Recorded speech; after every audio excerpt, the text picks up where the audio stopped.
নমস্কার, আমি সুপর্ণা। শনিবারের চিঠিতে আপনাদের স্বাগত জানাই। আজকের নিবেদন শ্রী ঈশ্বরচন্দ্র বিদ্যাসাগর মহাশয়ের অনুবাদিত বেতাল পঞ্চবিংশতি। আধুনিক বাংলা ভাষার জনক শ্রী ঈশ্বরচন্দ্র বন্দ্যোপাধ্যায় মহাশয় ২৬শে সেপ্টেম্বর ১৮২০ সালে মেদিনীপুরের বীরসিংহ গ্রামে জন্মগ্রহণ করেন। ১৮৩৯ সালের ১৬ই মে তিনি সংস্কৃত কলেজে হিন্দু ল কমিটির পরীক্ষার ফলস্বরূপ বিদ্যাসাগর উপাধিতে ভূষিত হন। ১৮৫৬ সালের ১৬ই জুলাই তিনি বিধবা বিবাহ আইন প্রবর্তন করান। তাঁর রচিত গ্রন্থাবলীর মধ্যে বর্ণপরিচয়, ঋজুপাঠ, সংস্কৃত ব্যাকরণের উপক্রমণিকা, ব্যাকরণ কৌমুদী, কথামালা প্রভৃতি উল্লেখ্য। বিদ্যাসাগর মহাশয় ছিলেন কঠোর ও কোমলের সংমিশ্রণ। কর্মজীবনে তিনি ছিলেন প্রবল জেদী ও আত্মমর্যাদা সম্পন্ন। ঊর্ধ্বতন কর্তৃপক্ষের নিকট মাথা নত করা থেকে তিনি কাজ থেকে অবসর নেওয়া শ্রেয় মনে করতেন। দেশের আপামর দরিদ্র সাধারণ সংস্কৃত শাস্ত্র বিশারদ বিদ্যাসাগর মহাশয়কে জানত দয়ার সাগর নামে। ঈশ্বরচন্দ্র বিদ্যাসাগর মহাশয়কে বাংলা সাহিত্যের প্রথম সার্থক গদ্যকার মনে করা হয়। তিনি বাংলা আধুনিক গদ্যের জনক। বাংলায় নারী শিক্ষার প্রসারে সবচেয়ে গুরুত্বপূর্ণ ভূমিকা নেন ঈশ্বরচন্দ্র বিদ্যাসাগর মহাশয়। ২৯শে জুলাই ১৮৯১ সালে মাত্র ৭০ বছর বয়সে এই মহাত্মা পরলোক গমন করেন। শ্রী বিদ্যাসাগর মহাশয়কে শ্রদ্ধা জানিয়ে শুরু করছি আমাদের আজকের পর্ব। আগের কয়েকটি পর্বে আমরা শুনেছি কিভাবে বিক্রম ও বেতালের দেখা হয় ও বেতালের বিক্রমকে দেওয়া শর্ত। বেতালের বিক্রমকে বলা কয়েকটি গল্পও শুনেছি আমরা। এটা আমাদের বিক্রম বেতাল ধারাবাহিকের ষোড়শ পর্ব। আজকের গল্পের নাম জিমুত বাহন ও শঙ্খচূড়। বহু যুগ আগে হিমালয়ের কোলে পুষ্পসর নামে এক নগর ছিল। জিমুতকেতু নামে এক রাজা সেখানে রাজত্ব করতেন। রাজার কোনো সন্তান ছিল না। অনেক দিন কল্পবৃক্ষের আরাধনা করে তার একটি ছেলে হলো। ছেলের নাম রাখা হলো জিমুত বাহন। ছেলে খুবই ধর্মপ্রাণ, দয়ালু ও ন্যায়পরায়ণ ছিলেন। তাছাড়া রাজকুমার অস্ত্রবিদ্যায় ও শাস্ত্রে পারদর্শী ছিলেন। জিমুতকেতু কল্পবৃক্ষের আরাধনা করে রাজ্যের প্রজাদের জন্য অনেক রকম সুখ সম্পদ চেয়ে নিলেন। এতে রাজ্যের ক্ষতিই হলো, কারণ প্রজারা প্রচুর ধনসম্পত্তি হাতে পেয়ে খুব কুঁড়ে ও অহংকারী হয়ে উঠল। রাজাকে তখন তারা মানতে চাইল না। রাজ্যে বিশৃঙ্খলা দেখা দিল। তাছাড়া রাজার আত্মীয় স্বজনরা বলল, রাজা ও রাজপুত্র দুজনই সবসময় ধর্ম নিয়ে থাকে, এতে দেশের ক্ষতি হচ্ছে। তাই রাজাকে সরিয়ে সেখানে অন্য একজনকে রাজা করা উচিত। যার ফলে প্রজারা বিদ্রোহ করতে লাগলো। ওরা বুঝল রাজা প্রজাদের জন্য ভাবনা চিন্তা করে না, তাই ওকে সরানো উচিত। প্রজারা রাজপ্রাসাদ ঘিরে বিদ্রোহ করতে লাগলো। রাজা জিমুতকেতু কোনো প্রতিবাদ করলেন না। ভাবলেন প্রতিবাদ করা মানে যুদ্ধ করা, এতে মৃতের সংখ্যাই বাড়বে। তার চেয়ে এই রাজপ্রাসাদ ছেড়ে হিমালয়ে শান্ত কোনো জায়গায় কুঁড়ে ঘর তৈরি করে দেবতার আরাধনা করা অনেক শান্তির। সত্যি রাজা তাঁর পরিবার নিয়ে হিমালয়ে গিয়ে তপস্যা করতে লাগলেন। রাজকুমার জিমুত বাহনের সঙ্গে হিমালয়ের এক ঋষি কুমারের খুব বন্ধুত্ব হলো। একদিন দুই বন্ধুতে বেড়াতে বেড়াতে কাত্যায়নীর মন্দিরের সামনে এসে শুনতে পেল মন্দিরের ভিতর থেকে বীণার সুর ভেসে আসছে। ওরা দুইজনে মন্দিরে প্রবেশ করে অবাক হয়ে গেল।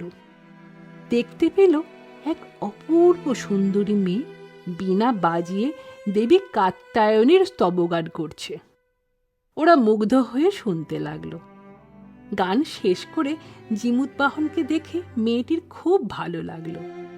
মনে মনে তাকে বিয়ে করার কথাও ভাবল। মেয়েটি হলো মলয় রাজের রাজকন্যা মলয়বতী। মেয়েটির মা সব শুনে তার স্বামী মলয়কেতুকে বলল। আবার মলয়কেতু তার ছেলে মিত্র বসুকে ডেকে বলল, আমি জিমুতকেতুর ছেলে জিমুতবাহনের সঙ্গে তোমার বোনের বিয়ে দেব। তুমি গিয়ে জিমুতকেতুকে সব বলো। জিমুতকেতু এই প্রস্তাবে খুব খুশি হলেন ও কিছুদিনের মধ্যে জিমুতবাহনের সাথে মলয়বতীর বিয়ে দিলেন। একদিন জিমুতবাহন তার শ্যালক মিত্র বসুর সঙ্গে বেড়াতে গিয়ে একটা প্রকাণ্ড সাদা ঢিবি দেখতে পান।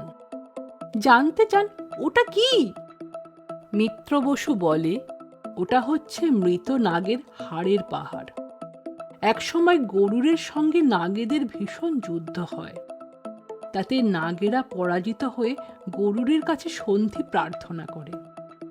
গরুর বলে, ঠিক আছে, সন্ধি করতে পারি, তবে তোমরা আমার আহারের জন্যে প্রতিদিন একটা করে নাগ পাঠাও, তাহলে তোমাদের অন্য কাউকে খাবো না। নাগেরা নিরুপায় হয়ে গরুরের প্রস্তাব মেনে নেয়। সেই থেকে গরুরের আহারের সময় একটা করে নাগ হাজির হয়। গরুর ওই নাগকে খেয়ে চলে যায়। ওদের হাড় জমে জমে এক পাহাড়ের সৃষ্টি হয়েছে। জিমুতবাহন এইসব কথা শুনে খুব কষ্ট পেল। ভাবল, এই দুপুরে নিশ্চয় কোনো নাগ গরুরের কাছে খাদ্য হিসেবে এসেছে। আমি আমার জীবন দিয়ে ওই নাগকে বাঁচাতে পারি। এই ভেবে জিমুতবাহন মিত্র বসুকে বিদায় দিয়ে নিজে গিয়ে হাজির হলো। খানিকটা যাবার পর দেখল এক বৃদ্ধা নাগী কপাল চাপড়ে কাঁদছে। জিমুতবাহন বললেন, কেন কাঁদছো মা? বৃদ্ধা নাগী বলল, আজ আমার একমাত্র ছেলে শঙ্খচূড়ের পালা। কিছুক্ষণ পরে গরুর এসে ওকে খেয়ে ফেলবে।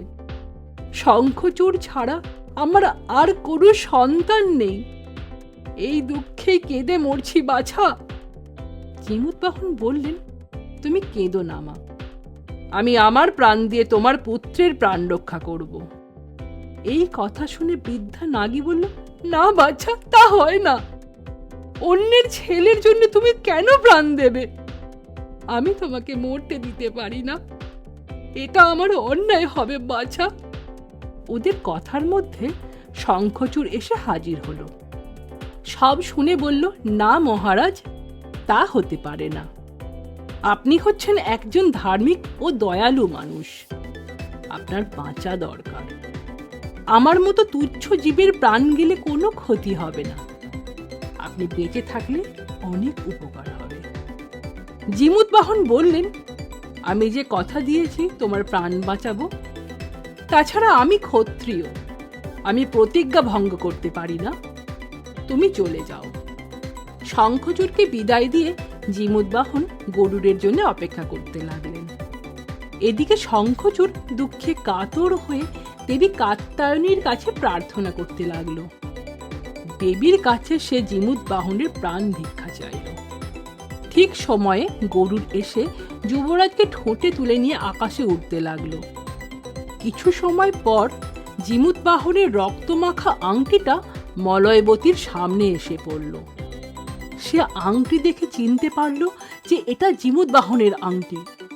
তখন সবাই কান্নায় ভেঙে পড়ল। শ্বশুর মলয়কেতু ছেলেকে সঙ্গে করে জামাইকে খুঁজতে বের হলো। এদিকে শঙ্খচূড় জিমুতবাহনের খবর জেনে সেখানে এসে উপস্থিত হলো।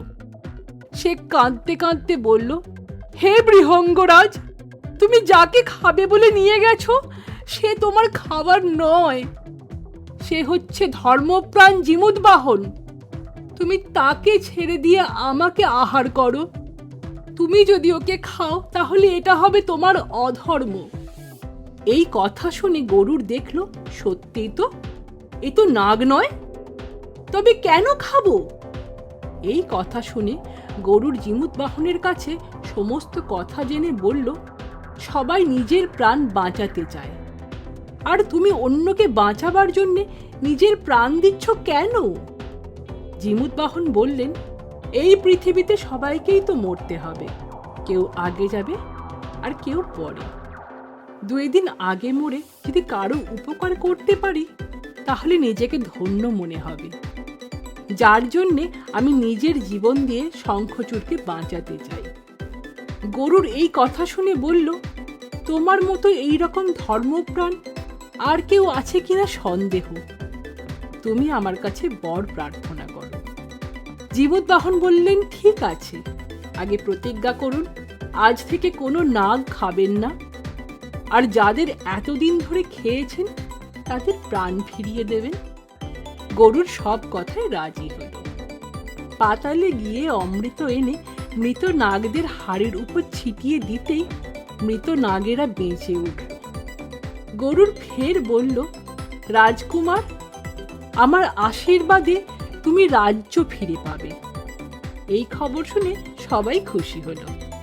প্রজারা এসে জিমুতকেতুর কাছে ক্ষমা চাইল। তারা রাজাকে রাজ্যে ফিরিয়ে নিয়ে গেল। বেতাল এবার বলল, বলো তো মহারাজ, এই গল্পে জিমুতবাহন ও শঙ্খচূড় এই দুজনের মধ্যে কে বেশি মহৎ? বিক্রমাদিত্য কোনো চিন্তা না করেই বললেন, শঙ্খচূড় মহৎ। কারণ শঙ্খচূড় প্রথম থেকেই জিমুতবাহনকে বারণ করেছে, বারবার তাকে সাবধান করেছে। যখন তাকে কিছুতেই থামাতে পারেনি তখন সে দেবী কাত্যায়নীর কাছে এসে মঙ্গল প্রার্থনা করেছে। পরে গরুড়ের কাছে এসে জিমুতবাহনের জীবন ভিক্ষা করে নিজের জীবন দিতে চাইল।